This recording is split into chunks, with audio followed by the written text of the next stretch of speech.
Hello friends, आज के video में हम मोटर स्टार्टर को सिंगल पुश बटन से स्टार्ट स्टॉप किस तरह किया जाता है सीखने वाले हैं।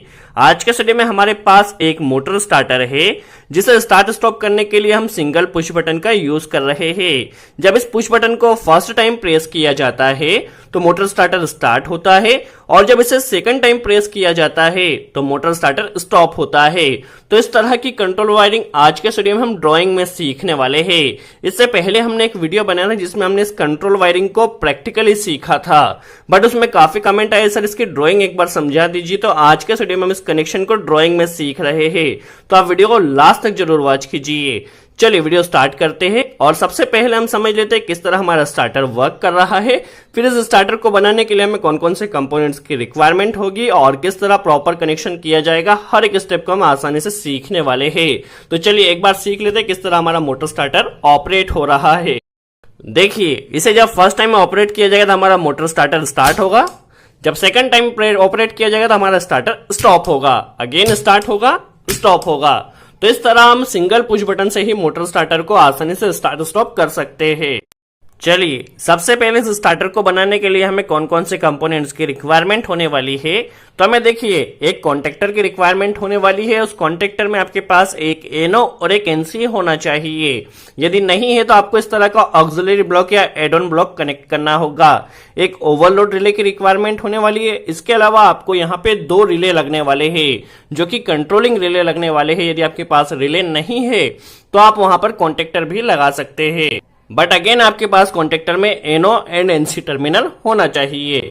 यहां पर हमने दो 11 पिन ग्लास रिले जो कि 220 वोल्ट पर ऑपरेट होते हैं यूज किए हैं। यदि आपके पास 8 पिन ग्लास रिले है तो आप 8 पिन ग्लास रिले से भी कर सकते हैं।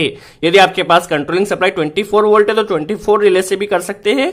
हमारे पास यहाँ जो कंट्रोलिंग सप्लाई वो 220 वोल्ट एसी है, तो इसलिए हमने 220 वोल्ट एसी के दो ग्लास रिले यूज किए हैं और एक यहाँ पे पुश बटन यूज किया है। चलिए अब हम इसकी ड्रॉइंग समझ लेते हैं किस तरह प्रॉपर कनेक्शन किया जाएगा। यदि आप प्रैक्टिकल वीडियो देखना चाहते तो इससे पहले हमने वीडियो बनाया था, आप प्रैक्टिकल वीडियो भी सीख सकते हैं। चलिए हम जो ड्राइंग में सीख रहे हैं वो प्रैक्टिकल कनेक्शन के हिसाब से सीख रहे हैं ताकि आपको आसानी से समझ में आ सके। सबसे पहले देखिए हमारे पास यहाँ पे कंट्रोल एमसीबी है, कॉन्टेक्टर K1 है और इसमें हमारे पास एनसी एंड एनो दो एड ऑन पॉइंट है। ये ओवरलोड रिले का एनसी पॉइंट है। ड्राइंग हम हमारी तरह से बना रहे हैं ताकि आपको आसानी से समझ में आ सके। ये हमारे पास 11 पिन ग्लास रिले है। 11 पिन ग्लास रिले में टर्मिनल्स आपको दिए गए हैं जिसमें 2 एंड 10 यहाँ पे कॉइल है जिसमें आपको 220 वोल्ट एसी सप्लाई कनेक्ट करना होती है। यहाँ पे 11 देखा जाए तो कॉमन पॉइंट है। 11 के साथ 9 एनसी पॉइंट एनो पॉइंट है और यहाँ पे 11 के साथ जो 8 है वह एनसी पॉइंट है। यहाँ पे 1 नंबर जो पॉइंट है ये कॉमन पॉइंट है, कॉमन है। 1 के साथ 3 एनो पॉइंट है और 1 के साथ 4 यहाँ पे एनसी पॉइंट है। यहाँ पे 5 नंबर जो पॉइंट है वो कॉमन पॉइंट है। 5 के साथ 6 एनसी पॉइंट है और 5 के साथ 7 यहाँ पर एनो पॉइंट दिया गया है। वैसे 11 पिन ग्लास रिले के ऊपर हमने प्रैक्टिकली वीडियो बनाया। यदि आपको रिले से रिलेटेड कोई डाउट हो तो लिंक डिस्क्रिप्शन में मिल जाएगा, आप जाकर सीख सकते हैं। चलिए हम ड्राइंग स्टार्ट करते हैं और प्रैक्टिकली वायर बाय वायर भी देखने वाले हैं ताकि आपको सब कुछ आसानी से समझ में आता रहे। देखिए सबसे पहले हम न्यूट्रल कंट्रोलिंग वायरिंग सीख ले। देखिए न्यूट्रल हमारे पास कंट्रोल एमसीबी में आया है। इस न्यूट्रल को हमें कॉन्टेक्टर और दोनों रिले में भी कनेक्ट करना है क्योंकि हमारे पास जो कंट्रोलिंग सप्लाई है वो 220 वोल्ट एसी है। तो देखिए यहाँ पे कॉन्टेक्टर की यह कॉइल है। कॉन्टेक्टर की कॉइल में हमने देखिए यहाँ पे न्यूट्रल कनेक्ट कर दिया है। यहाँ पे रिले में 2 एंड 10 इसकी कॉइल है, तो 10 नंबर में हम यहाँ पे न्यूट्रल कनेक्ट करने वाले और जो 2 नंबर पॉइंट है उसमें हम फेज कनेक्ट करने वाले। देखिए 10 में हमें यहाँ पे न्यूट्रल कनेक्ट करना है, तो यहीं से एक लूपिंग हमने लिया है और इसे हमने 10 में कनेक्ट कर लिया। तो देख सकते हैं हमारे पास यह जो R2 रिले है इसे हमने R2 रिले दिया है, इसे R1 रिले दिया है। ये जो रिले है ये ऑन करने के लिए यूज किया जाएगा स्टार्टर को और यह जो रिले है उसे ऑफ करने के लिए यूज किया जा रहा है।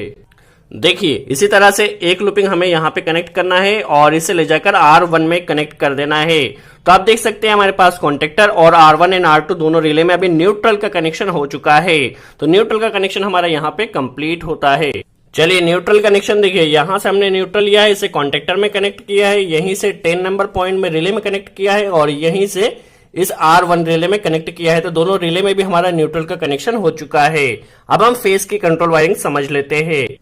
फेज सबसे पहले हमारे पास कंट्रोल एमसीबी में आया है। यहां से फेज सबसे पहले हमारे पास ओवरलोड रिले के एनसी पॉइंट में जाएगा, ताकि हमारी मोटर जब भी ओवरलोड हो तो ये एनसी यहाँ पर एनो हो जाए और हमारी मोटर यहाँ पे प्रोटेक्ट हो, क्योंकि ओवरलोड रिले यहाँ पे ट्रिप हो जाएगा। देखिए ओवरलोड रिले के एनसी में सबसे पहले फेज आया है, इसे ले जाकर हमारे पास जो एनो पुश बटन है यहाँ पर इनपुट फेज हमने कनेक्ट कर दिया है।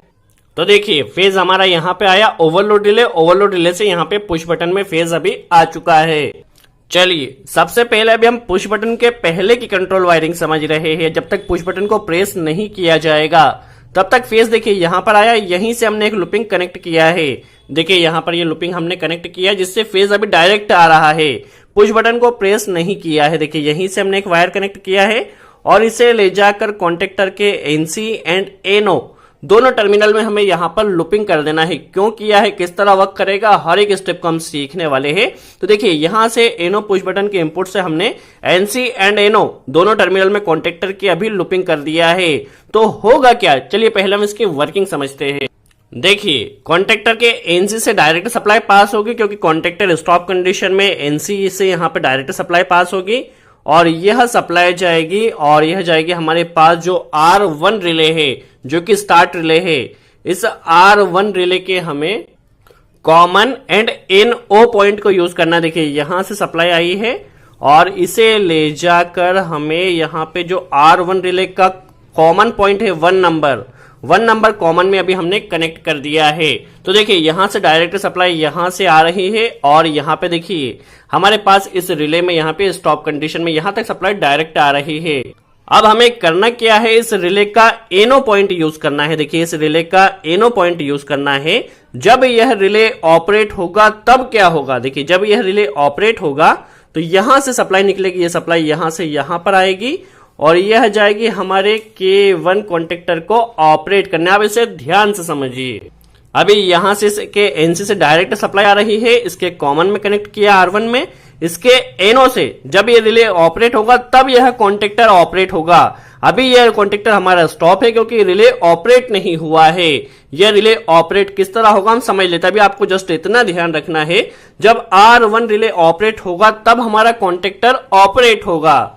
अब सबसे पहले हमें इस R1 रिले को ऑपरेट करना है। तो R1 रिले को ऑपरेट किस तरह किया जाएगा, तो इसके लिए हमें इस रिले के एनसी से होते हुए जो R2 रिले है, R2 रिले के हमें कॉमन में सबसे पहले कॉमन में सप्लाई कनेक्ट करना। आप कोई भी कॉमन पॉइंट यूज कर सकते हैं। हमने यहां पर 11 नंबर कॉमन पॉइंट को यूज किया है। जब इस पुश बटन को प्रेस किया जाएगा, तो कॉमन में सप्लाई आएगी।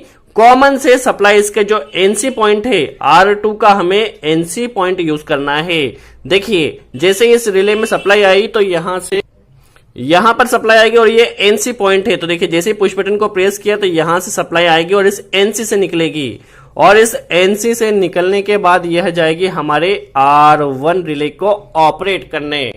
एक बार फिर से जैसे ही पुश बटन को प्रेस किया जाएगा तो यहां से सप्लाई कॉमन में आएगी, इसके एनसी से निकलकर हमारे R1 रिले को ऑपरेट करेगी। ये एनसी से क्यों निकले, क्योंकि भी R2 रिले स्टॉप कंडीशन में है।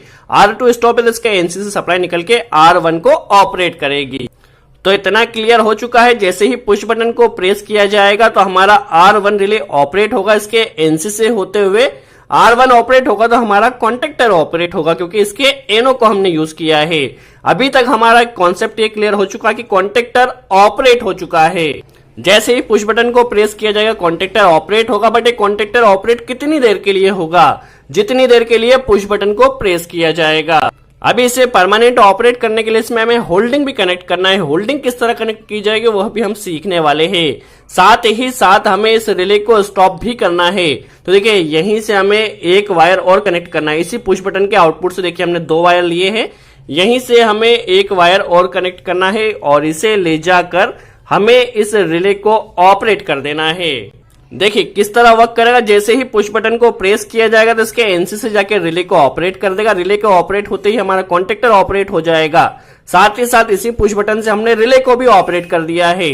तो रिले के ऑपरेट होते ही ये एनसी एनो हो जाएगा। जस्ट एक बार सप्लाई हमारी यहां से पास होगी, एक बार सप्लाई R2 जस्ट ऑपरेट होगा। R2 ऑपरेट होते ही देखिए यहां से R2 के ऑपरेट होते ही यहां पे तो देखिए होगा क्या, जैसे ही पुश बटन को प्रेस किया जाएगा तो यहां से इसके एनसी से हमारा एक रिले ऑपरेट होगा। रिले से कॉन्टेक्टर ऑपरेट होगा, साथ ही साथ हमारा यह रिले R2 भी ऑपरेट होगा। R2 के ऑपरेट होने से ये NC NO बन जाएगा, हमारा R1 भी स्टॉप हो जाएगा। R1 के स्टॉप होने से K1 ने भी स्टॉप होना चाहिए, बट इस K1 को अभी हमें होल्डिंग कनेक्ट करना है जिससे ये परमानेंटली ऑपरेट रहेगा। जैसे ही पुश बटन को प्रेस किया जाएगा हमारे दोनों रिले यहाँ पे स्टार्ट होके स्टॉप हो जाएंगे। अब देखिए होल्डिंग किस तरह दी जाएगी हम समझते हैं। देखिए अभी हमने इसका NO यूज नहीं किया है, तो देखिए यहाँ पर सप्लाई डायरेक्ट आ रही है, यहाँ पर भी डायरेक्ट आ रही है। हमारा देखिए एक बार कॉन्टेक्टर जस्ट ऑपरेट हुआ, ऑपरेट होते ही ये NO NC बनेगा। NO जब NC बनेगा तो यहां से सप्लाई पास होगी, देखिए यहां से सप्लाई पास होगी। जब एक बार कॉन्टेक्टर ऑपरेट हुआ तो यहां से सप्लाई पास होगी और यह जाएगी हमारे जो R1 है। देखिए जो R1 रिले है, आप ड्राइंग को केयरफुली वॉच कीजिए, थोड़ी कॉम्प्लिकेटेड हो रही है बट आपको आसानी से समझ में आएगी। जैसे कॉन्टेक्टर एक बार ऑपरेट हुआ तो NO NC बनेगा, यह सप्लाई रिले के कॉमन पॉइंट में आएगी। कॉमन में आ चुकी है। अब ये रिले तो हमने जैसे पुश बटन प्रेस किया स्टॉप हो चुका है, स्टॉप हो चुका है। तो देखिए इसका जो NC पॉइंट है, स्टॉप होने के बाद सप्लाई यहां से NC से पास होगी, तो यहां से देखिए 8 नंबर से सप्लाई निकलेगी और यह जाएगी हमारे इस कॉन्टेक्टर को ऑपरेट करने। तो यहां से इसे होल्डिंग सप्लाई मिल जाएगी जिससे हमारा कॉन्टेक्टर परमानेंटली ऑपरेट हो जाएगा। एक बार फिर से ही पुश बटन को प्रेस किया जाएगा तो R1 एंड R2 दोनों ऑपरेट हो गए और इससे क्या होगा, हमारा कॉन्टेक्टर ऑपरेट होगा। कॉन्टेक्टर जस्ट जितनी देर पुश बटन प्रेस किया जाएगा उतनी ही देर के लिए ऑपरेट होगा। जब यहां से रिले स्टॉप हो जाएगा तो यहां से देखिए इसका NO NC बनेगा और यहां से सप्लाई जाके इस रिले के NC से इस कॉन्टेक्टर को ऑपरेट करेगी जिससे हमारे कॉन्टेक्टर को परमानेंट होल्डिंग मिल जाएगी। अब इसे जब स्टॉप किस तरह किया जाएगा, स्टॉप समझ लेते। स्टार्ट की पोजीशन तो यहाँ पर कंप्लीट होती है। देखिए स्टॉप के लिए समझ लेते हैं। देखिए होल्डिंग सप्लाई से इस रिले से मिल रही है NC पॉइंट से। अब जब अगेन इस पुश बटन को प्रेस किया जाएगा, अगेन जब प्रेस किया जाएगा तो देखिए यहां से ये सप्लाई जाएगी, इस रिले को ऑपरेट करेगी और जब इस रिले को ऑपरेट करेगी तो इसके NC से देखिए जब रिले स्टॉप रहेगा तो इसके NC से सप्लाई इस R1 को भी ऑपरेट करेगी और जब एक बार R1 हमारा ऑपरेट होगा तो R1 के ऑपरेट होने से यह होल्डिंग सप्लाई यहां से कट जाएगी और एक बार होल्डिंग सप्लाई यहां से कट गई तो हमारा कॉन्टेक्टर स्टॉप हो जाएगा। देखिए फर्स्ट टाइम में स्टार्ट होगा और यहाँ पे जब सेकंड टाइम इसे प्रेस किया जाएगा तो इसके R2 के ऑपरेट होने से R1 की जो होल्डिंग सप्लाई है वो कॉन्टेक्टर की कट जाएगी और यहां से हमारा स्टार्टर स्टॉप हो जाएगा। जब अगेन इसे प्रेस ऑपरेट किया जाएगा, अगेन पुश बटन प्रेस किया जाएगा तो सेम प्रोसेस यहाँ पे डबल होने वाली है। तो यहाँ पर हमारा कनेक्शन कंप्लीट होता है। एक बार हम फिर से समझ लेते किस तरह हमारा स्टार्टर ऑपरेट होगा। सबसे पहले हम समझ लेते कॉन्टेक्टर किस तरह ऑपरेट होगा। देखिए यहाँ से कंट्रोलिंग जो सप्लाई आई डायरेक्ट वो जाएगी इस कॉन्टेक्टर के NC से। कॉन्टेक्टर अभी स्टॉप कंडीशन में है, स्टॉप कंडीशन में तो यहां से सप्लाई जाएगी और ये जाएगी इस R1 रिले के कॉमन पॉइंट में। अब इस R1 पॉइंट के कॉमन पॉइंट को यूज किया है, अब हमें क्या करना है, इसका NO पॉइंट यूज करना है। जब यह रिले ऑपरेट होगा तब सप्लाई पास होगी और कॉन्टेक्टर में जाएगी। अब ये रिले ऑपरेट किस तरह हुआ है तो देखिए जैसे ही पुश बटन को प्रेस किया, पुश बटन के प्रेस करते ही इस रिले के NC पॉइंट को हमने यूज किया है 11 and 8। इस रिले के NC पॉइंट से सप्लाई आएगी और इस R1 में जाएगी। इस R1 के ऑपरेट होते ही यहां से हमारा कॉन्टेक्टर ऑपरेट हो जाएगा, बट यहीं से हमने एक पुश बटन सप्लाई से यहीं से हमने इस रिले को भी ऑपरेट कर दिया है जिससे क्या होगा, इसका NC यहाँ पे NO हो जाएगा और इस रिले के ऑपरेट होते ही यहाँ पे ये सप्लाई कट जाएगी जिससे R1 भी स्टॉप हो जाएगा। कहने का मतलब है साथ ही साथ हमारे R1 and R2 start stop हो गए और हमारा कॉन्टेक्टर यहाँ पर ऑपरेट हो जाएगा। बट कुछ समय के लिए अभी इसमें होल्डिंग भी कनेक्ट करना है, तो होल्डिंग के लिए यहाँ पे हमने इसका NO पॉइंट यूज किया है। देखिए एक बार जब हमारा कॉन्टेक्टर ऑपरेट हुआ तो NO NC बनेगा और यहाँ पे जाएगा R1 पॉइंट के कॉमन में, इसके NC से होता होगा क्योंकि ये स्टॉप हो चुका है। इसके NC से हमारा कॉन्टेक्टर अगेन ऑपरेट होगा, यहां से इसे होल्डिंग मिलने वाली जिससे हमारा स्टार्टर स्टार्ट हो जाएगा। अब स्टॉप के लिए क्या प्रोसेस है, तो स्टॉप के लिए जब इसे अगेन पुश बटन को प्रेस किया जाएगा तो इस पुश बटन को प्रेस करते ही यहां से इसकी ये भी स्टॉप है तो इसके देखिए 11 से 8 से NC से सप्लाई निकलेगी और ये जाएगी हमारे इस रिले को ऑपरेट करने। और जब ये रिले ऑपरेट होगा तो यहां से होल्डिंग सप्लाई कट जाएगी और हमारा स्टार्टर स्टॉप हो जाएगा।